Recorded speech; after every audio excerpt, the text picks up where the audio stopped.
Hi everybody, this is Unit 3, Segment 2, Eukaryotic Cells, organelles, and what the picture is that you're seeing are cheek cells. They slough off all the time, and you guys are going to actually extract some of yours and look at it under a microscope. It's going to be really fun! But if you could notice, there's the nucleus there you can even make out, and in some of them, these are all different cells, and some of them you can kind of make out some other things, like right in there. Well, those are called organelles. Here we go.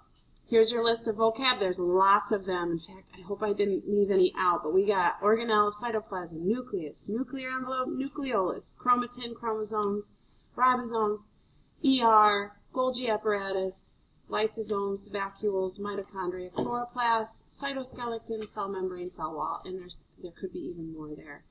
This is an awesome spot to do the cram.com for flashcards or to make your own physical flashcards. It would be a great idea.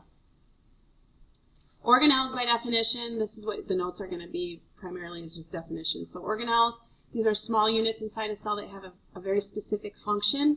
This is an artist's rendition of what the cell looks like. It looks a little bit like that cheek cell. We've got all kinds of stuff happening here. This is your engine. This is your control center, and all of these little machines have their own little jobs. Organelles. The cell membrane is the flexible barrier around the cell. It's semi-permeable, which means some things can come and go, and it regulates what actually enters and leaves, what comes and goes. So we have, if you guys remember from the last unit, fatty acid, this is the glycerol head and the fatty acid tails, and they organize themselves into a bilayer. There's a lipid bilayer. There's two layers here. We're going to get more involved in this in the next segment, but I just wanted you to see it here for the first time. And there's channels that it can go in and out, things can go in and out, but the cell membrane, also called plasma membrane, so that might be something that you should add to your notes. Plasma membrane, you'll see them both, they mean the same thing. Cell walls are only found in plants, and they add support and protection to the cell. They lie outside the cell membrane, so the yellow is your cell membrane, also called the plasma membrane, and then the green is your cell wall. This gives the plant that rigidness. You know, the leaf structure and the stem and the trunk and all of that are very strong because of the cell membrane. Centrioles are found in only animal cells. So this is an organelle that's going to help with cell division when we get into that unit. You'll remember this. And they lie very near the nucleus for a purpose, and they're only found in animals. Nucleus is the control center. This is the hub. This is the control center that really designates what's going on. And this is another picture of a cell. You can see the plasma membrane around the outside. This right here is your nucleus. This is going to house the DNA. Your code, what makes you you, that's your DNA. Inside the nucleus, there's a larger structure. So this is not a cell right here. This is looking just at the nucleus inside that cell. This right here is the nucleus inside that cell.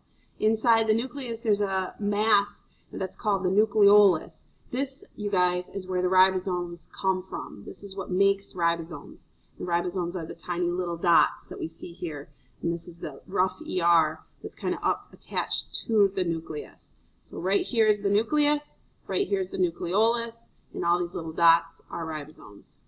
The nuclear membrane, or also called the nuclear envelope, is the membrane that surrounds the nucleus. This is going to allow things to come and go, just like the plasma or cell membrane does. So there's two membranes that you're going to learn. The cell or plasma membrane and the nuclear membrane or nuclear envelope. They both allow things to come and go. So they have openings. The nuclear envelope has openings, and you can see the nucleolus, that mass there, and this cell is ready to divide because we can actually see chromosomes formed right there. Chromatin is loose wrap. I call it like spaghetti. This is going to be DNA wrapped around protein inside the nucleus. This is just, this is an artist rendition, but this is just a pool of just loose spaghetti, okay? You've got your nucleolus making ribosomes, you've got your nuclear envelope around the side, and the whole thing together makes up the nucleus. Chromatin is your DNA, it's your code, and it's loosely just laying around inside the nucleus so that the DNA can get accessed. Once the cell is ready to divide, the chromosomes are going to, the chromatin is going to shrink up into X's that you guys have known. You can recognize that. This is chromatin that's all coiled up, tightly coiled, forming the chromosomes. And there's a reason why they have to tightly coil like that and look like this, because when we get into division, they divide at a specific spot on those X's. So we call those X's chromosomes. They have DNA just like the chromatin did, and it's just condensed chromatin right before it divides. I put the X's there because that's the chromosome kind of look that you guys know have seen before. Ribosomes are the little circles, and ribosomes will assemble the proteins that we talked about before. So inside the nucleus, you have your nucleolus right there, and they're making ribosomes that float out of the nuclear envelope and go out into the cytoplasm. And you can see the nucleus here, all these little dots, these are the ribosomes. The ribosomes actually make the proteins. There's some that are free floating, and then there's some that attach to the rough ER. Cytoplasm is a jelly-like material that holds the organelles together. There shouldn't be an S there. Jelly-like material, and that's throughout the cell. Endoplasmic reticulum, also abbreviated as the ER. This processes proteins and lipids for the cell. And the rough ER has ribosomes, and the smooth ER does not. So this is going to process proteins and lipids that are used in the cell membrane along with other areas too. You can see this is the ER. There's a rough, you can see the ribosomes there, and then this is the smooth. There's no ribosomes visible on that. They're attached to the nucleus. The Golgi body, or Golgi apparatus, also called, you can see that spelled here. You'll see Golgi body or Golgi apparatus. This is going to be packaging and shipping the proteins to their destination. So this is like your UPS. They package and ship them. So over here, you can see the nucleus. You can see inside the nucleolus. You have the rough ER that's got ribosomes attached to it, the smooth ER that doesn't have ribosomes attached to it, and then you have this stack of pancakes right here. Looks like a little bit of stack of pancakes. Those are the Golgi bodies.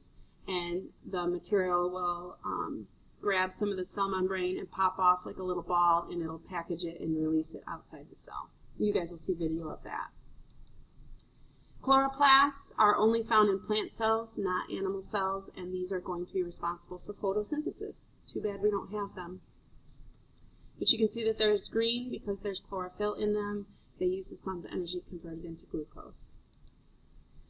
Vacuoles are going to store water and other materials for the cell. They are much larger in plant cells. Here is a plant cell. You can see how big and even bigger they can be in a plant cell. You can see that cell wall. And then here in the animal, the vacuole is much smaller, and it's just going to store water and other materials. Storage space. Mitochondria, those are the powerhouse. That's the powerhouse of the cell. This is going to convert materials into energy that the cell can then use. This is how your cells respire, okay? They are found both in plant and in animal cells. And there's a bunch of folds on the inside of this organelle, and then there's an outer membrane here. And the bunch of folds allows for a lot of surface area for energy to be made. There is a theory that you guys are going to need to know, so I'm breaking away from the organelles just a little bit. It's called the endosymbiotic theory. If you need to Google it, like video YouTube it, that would be fine, but you're going to need to know this theory. It's basically stating that the mitochondria, what I just showed you in the last slide, let me go back, right here, this mitochondria actually it has its own DNA, by the way, that doesn't match the overall cell. And they believe that that was a prokaryotic cell, single cell prokaryotic cell, that evolved into within the eukaryotic cell. So chloroplasts are the same way. So mitochondria and chloroplasts may have derived from prokaryotic ancestors. What is the evidence of this?